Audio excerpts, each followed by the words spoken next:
Hi, this is Alexandra Bernard-Simmons, and you're watching Think Like a Boss TV, where we bring entrepreneurs to you to talk about the business world and what is going on right now for entrepreneurs and small businesses. So I have three beautiful guests with me today. First up is Miss Takeisha Jack. Hello. Tell us a little bit about yourself, Takeisha. My name is Takeisha Jack, and I am the owner of HeavenlySeduction.com. It is an online lingerie boutique, and we cater to women of all sizes and shapes because we believe that sexy comes in all sizes. Yes, it does. Yes, it does, honey. Okay. Our next guest is Miss Davonna May. Darling, hello. How are you? How are you, darling? Very good. Thank you for having me. Of course. Thanks for coming. Yes. And tell us a little bit about your business and what you do. Yes, my name is Davonna May. I'm the owner of BellaDonna Primadonna Accessory House, where luxury meets affordability and every day is extraordinary. I provide accessories for power women. We believe that every woman deserves a piece of luxury because that helps to ignite that inner spark, that inner power, and it propels her into her personal greatness. So that's what we're about. Girl power underneath all of it. That's beautiful. And she's Love fancy. it. And she's Fancy. Yes. And last but not least, Miss Natasha White. Hi. Thank you for having me. Hey, Of girl. course. So I am the owner of Lifestyle Motives. It is a nutrition-based business, nutrition counseling, assessment, and a various bunch of other services that are not so traditional. So like grocery shopping trips, kitchen cleanups, meal prep, meal planning, detox plans. I run the gamut. That's amazing, because right now I feel like America, we definitely need health and wellness nowadays, right? We're still the most overweight country in the world. Period. Okay, so we need to fix that, especially as women. I feel like we need to take more better care of ourselves, because Absolutely. we're always taking care of everyone else and we leave ourselves last, right? So that's Absolutely. actually some of the things we're going to be talking about today. Just being a female entrepreneur. What are some of the issues that you guys find with that in your field? Yeah. For me, I find that it's difficult to find funding sometimes. Oftentimes, it's hard to find support, to find people that believe in your passion and your dream as much as you do. People that they say that they're proud and they encourage you, but underneath sometimes there's not any real support. Right. So sometimes I find that to be a little difficult. Okay. And what do you guys think about that? I think to piggyback off of what she said, there is a lack of support, but the hardest part for me has been getting to that place where I believe in myself. Because once you believe in yourself and you get that momentum, there's really no stopping you. But all of those obstacles that come from the lack of money, the lack of support, resources, mentorship, knowledge even, especially if you're starting ground up with no prior training or understanding of what it's like to be an entrepreneur, those are some heavy obstacles for a person who has a vision and a dream and a dollar and a dream, right? So I think that that self-confidence and that self-value is a big hurdle that you have to get through. Absolutely. Absolutely. And then for me, the biggest battle has been being in this field, period, as a Black woman. The statistics are bizarre for the number of Black women that are nutritionists and registered dietitians in New Jersey, much less across the country. So I find it's tough to break into private consulting for nutrition, but even just being in the field is tough. You have people who look at you kind of like, well, you're the minority. You're supposed to be the demographic that doesn't care about what you eat. Right. The people look at African Americans, or for me in my situation, it's a Caribbean American, and they look at, oh girl, you're supposed to be eating curry chicken and ham hocks and collard greens. And I'm looking at them like, yeah, I mean, once in a blue, but overall I love kale and Swiss chard and chickpea burgers, and people look at you like, well, oh, now you bougie. Right. But it's not that. It really is, I just want to reach a certain level of my own life, and then that's what I aim to do, is to help people realize you need to be a driven you. Just be who you are and the best you. But it is very hard to find people, as you said, who support your dream, who really believe in what you're saying. It's tough. No, that's a great point to even bring up, especially as a Caribbean woman, right? The food that we like to eat is gonna kill us. Girl, every day, rice every meal. Rice every meal. No, but one thing I always think about being a female entrepreneur is family. Raising a child and being a spouse to a husband, right? Sometimes the work-life balance is really difficult because as an entrepreneur, you have to be working almost 24/7, honey. Literally. And the fact that as a mother and as a wife, you're also supposed to be kind of running that household and making sure everything is in order. I feel like some women have a hard time with switching roles. They have a really hard time doing that. So I know Think Like a Boss, that's something that we help women actually cope with and deal with, that you can have both. You don't have to stay in this box, because I feel like we're always trying to be, people are always trying to put us in a box. Look at our president, for goodness sakes, right? We can't even have a woman president just because she's a woman. It didn't make any sense, even though she was more qualified. They always see women as the ones staying home and taking care of everything, and we can't really have that entrepreneur spirit. But guess who are the leading demographic of entrepreneurs? Women. Absolutely. Black women. Along with most educated. along with the most educated girl by. Okay? Yes. We're doing big things out we here, are. and we are not taking like no for an answer anymore, and I love it. But the fact is, there's still women out there that are afraid to take that risk because they feel like it's selfish. It's selfish to follow your dreams, and that's So important. inaccurate. That's inaccurate. So that's why I have you guys here to share your stories, and we're going to again talk more about that, but to make sure we can reach someone out there and motivate them to start following their passion. Absolutely. But now, going back on the whole support thing, I know that's an issue. But I always say, no one supports your movement until it's moving. So you literally have to be your own boss, employee, your own web person, your own marketer, your own everything for at least a year or two before they start to follow you. Okay? So just going back to the question that I wanted to ask, how important is it for support in the for black businesses? What do you guys think about that?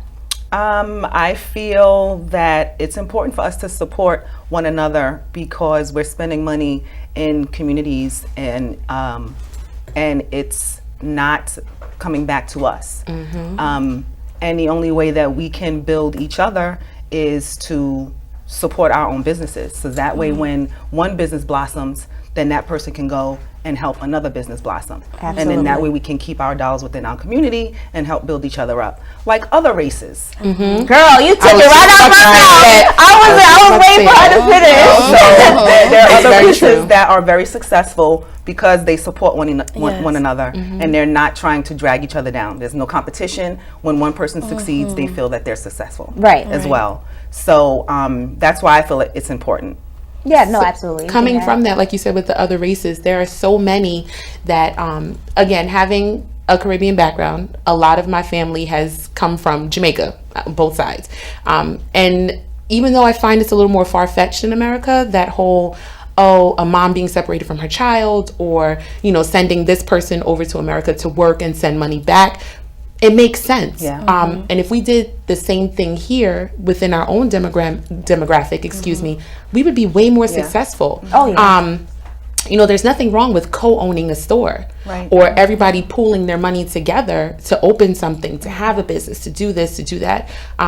My own personal belief is I will try my best to go to a B.O.B. or black-owned business first. If I can find one that does what I need it to do, fine, I'll go there first. But it is tough to even start up because there's some people who don't believe in you. I know we spoke about this prior, but like blocking blessings, that is a real thing. You can't stop what's for you just because someone else is successful. And I think once we let go of that mentality that everyone is there's only one chunk of the pie being boxed in, there's only one piece of the pie that we can get. No, we are open to the entire thing, the backup dancers, the treats over here. We can have whatever we want as soon as we let go of that. It's all for me. It's all for me. But when you help others, you're really helping an entire race, an entire breed of people. Most of the world is brown. No matter what shade. Most of the world is brown. Or they want to be. Or they want at the tanner salon. Trying to be. So there's nothing wrong with us wanting more than just the piece that we're told that we're given. There's nothing wrong with that. And the more we influence and bring in our own dollars, the further we'll speed that process along. I agree wholeheartedly. But to backtrack a little bit, you were bringing up your background and being from Jamaica, your family being from Jamaica. One thing that I feel that the Black community is missing is examples Facts. of entrepreneurship. Yes. I don't think that they even see it as an option. So you were bringing up your family. We are Haitian, my family, Haitian Americans and Haitian and Dominican. If I'm not a nurse, I ain't make it. Like that's just the way that they see it. And the CNA is maybe making. And the CNA is maybe maybe. Like I remember when I was working in technology, I had to explain to my mom several times what I did. Right? Right. She's like, you know, you could have just been a nurse, right? I'm like, but I don't want to be a nurse. That's not what I want to do. And when I told her I was gonna just completely leave a 6-figure industry and start my own business, she was like, okay. She knew I can do it. That's not what it was. But it was just like, why? Like, why? And but of course my mom right now is one of my number one supporters. But it's just, what do you think about the background of the Black families and in the vision of entrepreneurship? I actually have a very similar story to that. And my mother, I went to law school and I graduated law school. They all... Wait, stop. I know. Congratulations. We're not going to breeze past Because if it was easy, everybody would do it. Okay. It wasn't. But it was in my last year of law school that I realized who I was, because all that time I had been on autopilot. My mom and dad said, be a lawyer or a doctor. You're smart enough to do it. So I was guided, straight out of undergrad right into law school. So I didn't really have a lot of time to think for myself. My last year of law school, this vision was given to me. It was a vision, honestly. It was God speaking and saying, this is what I created you to do. So I started to get into that, right? So imagine I graduate law school, my mother paid all this money for me to attend, and then I get home that summer and I'm like, Mom, I want to sell jewelry. And when I say that was the biggest war I fought in my life, and only until now, she just now, like you said, when you start to become successful, people start to catch on, right? It took up to 7 years, just about 7 years before my mother actually started to believe in that. They had no understanding of entrepreneurship or business ownership. My mother even told me, you need to work at Starbucks or something, because that's all they needed a stable job. They needed something that they could believe and see. But this vision that I was talking about, this dream, she thought it was insane. But I've seen how that, when you stay true to who you are in your journey, man, that it changed her. And she forgot that she's an entrepreneur, that I got it from her. Like the craftiness, the brilliance of her mind and her business savviness. I mean, she's an entrepreneur, but she forgot that living a life, having to take care of 4 kids, but thank God I didn't. And I was courageous. And again, I faltered so many times. I was inconsistent throughout those 7 years because I was trying to do what my mom said, and then I got engaged and I was trying to be the perfect wife and the support system, for my fiance, and it just fell all by the wayside. It haunted me, that vision. It wouldn't stop pursuing me. So when I gave into it, the way it came to me was like, you've got to have a selfish period. And this selfish period is where you say, this is who I am and this is what I'm going to do, regardless of what you say or think. And when I develop this, you'll understand why. But it takes so much courage to do that. It does. And again, that war that I fought, it was worth it. It was worth it, but you got to stick in there. You got to. So there's something that you said that I just want to pull out. One of my favorite sayings, and it's actually in my book, Think Like a Boss. God does not deny authenticity. So once you're authentic to yourself, all the doors start to open because you're now walking in the path that God already made for you. You finally found it because you accepted who you are and started to, actually recall what your dreams are, because sometimes we let them go. Like we can have dreams. I always knew I wanted to be a dancer as a kid. I always knew that. Michael Jackson did this, I'm gonna do that. Boom. Like that's what it was. But my mom didn't have money for dance school, so I never took a dance class in my life.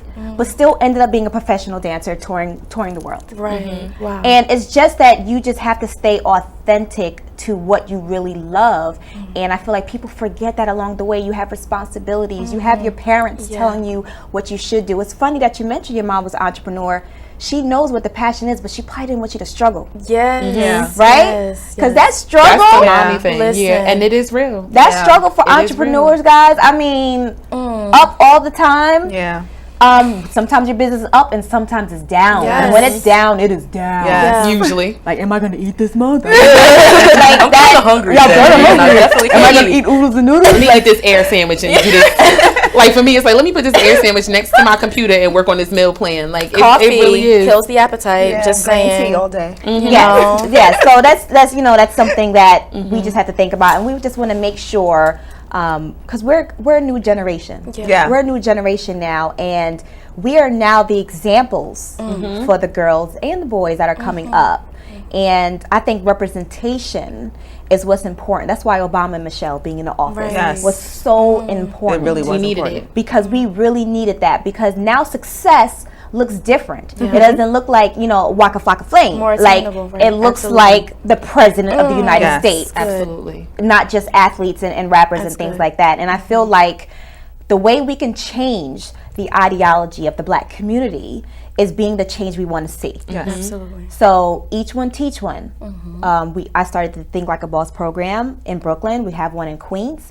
Now the one in Queens is different because I'm going to be bringing different entrepreneurs with me every week to show the children, look, you might have this hobby of health and wellness, because I know some people that grew up and not eating meat, and they're just so aware of healthy options. Right. This could be an option for you. Someone that's into fashion, right? You guys could come in and talk about that. We have to bring it back to the community in order for their minds to change. Yes. Absolutely. Right? So, now what mistakes have you guys made in your business? No, because here she go talking to my life again. The inconsistency, especially in the beginning, because it's for me, I don't know about everybody else, but for me, entrepreneurship started off as like a hobby. Like it was like something that I liked to do. Yeah. I went to school for nutrition and food science and I loved it, but I was so like, I want to work for another nutritionist. I want to work in a medical group. I want to do this. And I was like, I don't want to be in a hospital. I knew what I didn't want. Right. And I was just like, I had one of those light bulb moments. Right. And I was at my job at the time and realized I'm working 70 hours a week with no overtime. No overtime. On a salary that was decent, not what I wanted it to be. Taking care of others and not feeling satisfied. Right. And I love to care for people. Every job I've ever had, which again was one of those revelations I had to have God take the scales off my eyes. Like, girl, you've been doing this. Right. I've been babysitting. I've been working in daycares. I've been, taking care of other people, adults with disabilities. Always have done it. And I said, it's just not enough anymore. It's not doing what I love. I love doing anything nutrition related. I love teaching. So I figured, why not? Like, it was just one of those, why not? Right. And I had but you got a job. Right. Isn't that the hardest part? Yes. Girl, why you don't fill out this application? Oh, I love the emails. I found this job you might like. Baby girl, I did too. I saw it last week on Indeed, but I'm not interested. Like, my business has become my baby. Like, it's like something you birth and you love, and I love to tell people about it, to teach people. I tell people all the time, if all you need me to do is make your grocery list, I'm happy. Right. Because that's something you couldn't do on your own that I've now helped you to do. Right. Finding your purpose, whether it's helping someone, whether it's helping someone feel good about themselves through their lingerie, helping a woman feel glamorous for a date. Girl, if I have on a sweatsuit and a cute pair of earrings, I'm lit. Right. You can't tell me nothing. I'm it. Right. But if you don't understand what that passion is, what that spark is, and again, inconsistency, because I wasn't sure what it was. It took me a while to realize you just love helping people, and that's okay. Yeah. Right. That's But purpose. to feel it's okay was the Yeah. hard part, because you have these goals and you should be a doctor, you should be a lawyer. Like you, I knew I was gonna be a chef. You couldn't tell me anything. Like taking 3 periods of home ec in high school, I just knew. Child, and I got a food allergy. I felt like God said, "Oh, this wasn't your only plan."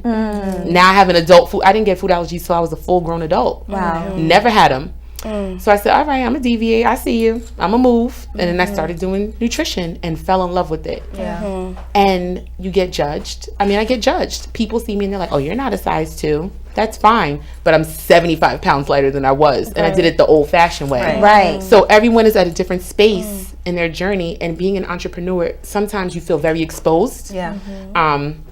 That journey is very in your face. Yes.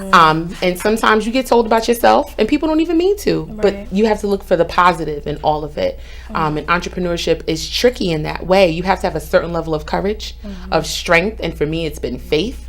If I don't have that faith that, you know what, 10 people said you couldn't do it, but God whispered you could still do it. Right. So I'm gonna get up and do it. And that's what regardless. we need sometimes. That message right from God. Yeah. That connection right You there. just need that right here. Yeah. And wow, inconsistency. That was a good one. That was a good one. So if you guys are listening, well, watching. I'm so used to the radio. Listening out there. Watching. We're on TV now. So if you guys are watching out there, inconsistency could kill your business. Definitely. Completely kill your business dead. Because you need discipline in order to get to each level. Yes. Okay, so that was a good example. Thank you for sharing. Of course. Thank you. Anyone else? Yeah, Mistakes? there was so every mistake, I think, but you know, if I can narrow it down, it's just to first of all trust your intuition. You've got to trust it. That's your faith. That's the God speaking to you, directing you, trusting your path. You've got to do that. So that's going to help you to determine which opportunities are for you and which ones to stay away from, which people to go with and which ones to avoid. But then there's another side of that is being practical. And in that, I've made so many mistakes because listen, I've done everything wrong. So if I could just advise is just to make sure you're getting mentorship, that you're seeking people in the legal field. You need accountants in this business. You need people to help you stay accountable. Yes. And whatever your industry is, seek someone who's doing it and ask them. Don't be afraid to ask for what you need, because you definitely need practical guidance in this business, along with the intuition that you're gonna need to power through and make the moves you need to make. So Absolutely. Yeah. So I know one thing, success is different for a lot of people. Success is to some people is money, being a household name, things like that, frivolous things, materialistic things. Right. Success to me though is how many people I helped on the way. that's right. How many people did I pull up with me? Who did I go back for? And for me, I feel like I already made it. Because not only did I start my own dance company from never taking dance classes a day in my life, then started a whole movement with beautiful women like you who actually believe in me and are following me. And now I can just give it back. Yeah. Give it all back because it doesn't belong to me. Yes. It does not belong to me. And so I feel like I'm walking my purpose every day that I wake up, and that is success to me. That's success to me. Yes. So what does success look like to you? Just really quickly. To me, success is what you said. I will feel like I'm successful once I'm able to help someone else fulfill their dreams. Because like I said, it's important for us as a community to help one another. So if I'm able, once I become more established, I will be able to help someone else fulfill their dream and start their business and keep, moving forward in that direction, maybe becoming an investor to help, other businesses, because I know that we kind of lack a lot of female investors. Yes. Agreed. So, it's dominated by males. Yes. So, just being able to just help other people become successful. Absolutely. Which will mean success to me.